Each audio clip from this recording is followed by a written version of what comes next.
lennukile minek Floresesse sõit. Laskumine Floresi saarele. Peller kõvasti pidurdab seda hoogu.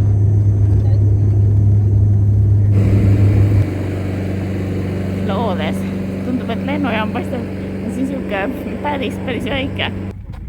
Lennujaam asub siis Floresi saare nii-öelda pealinnas Santa Cruz das Flores.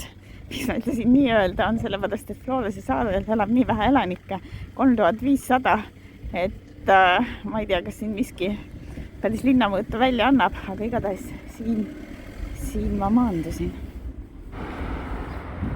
Kusjuures lennujaam jagab selle Santa Cruzi das Floresi linna naljakalt kaheks, et üks osa siis jääb linnast vee poole ja teine osa sinna mägede poole ja lennujaam ja need lennurajad täpselt laiutavad plöts keskel. Suur korralik kaubanduskeskus, aga no see esimene poekogemus, see oli küll suhteliselt nagu tundus ses suhtes kohutav, et vahepeal järjekord läks väga pikaks, sest neil seal kassad külmusid ära ja kõik ootasid. Õnneks hakkasid asjad taas tööle.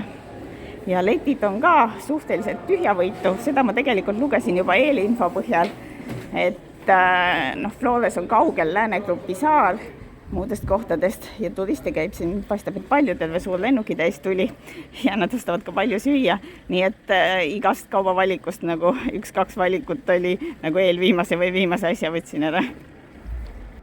Väikene vaatekoht Costa Norte. Paistab, et tahes tahtmata saan ma kõige oma poekotiga siin natukene matkata, et hakkab kohe üles siit mäkke ronimine, et minu majutuskohani on umbes 2 kilomeetrit, asuta siis sellest pealinnast järgmises asulas Fazendas.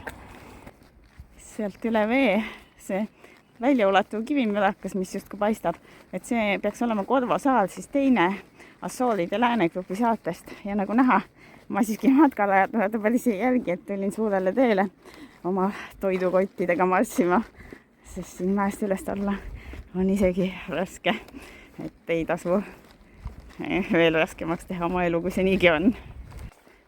Vau, Fazenda kirik paistab päris dramaatiline setting. Casa de Fazenda, minu majutuskoht peaks olema siin otse kiriku taga, andis otsida, ma olin vale kollase maja värava taga. Õnneks üks kohalik meesterahvas rääkis küll ainult portugali keelt, aga piltide järgi oskas suunata. Kohal. Nice, tuba paistab nice.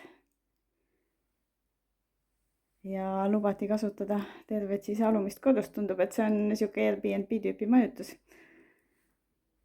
Bassein on väljas ja kõik.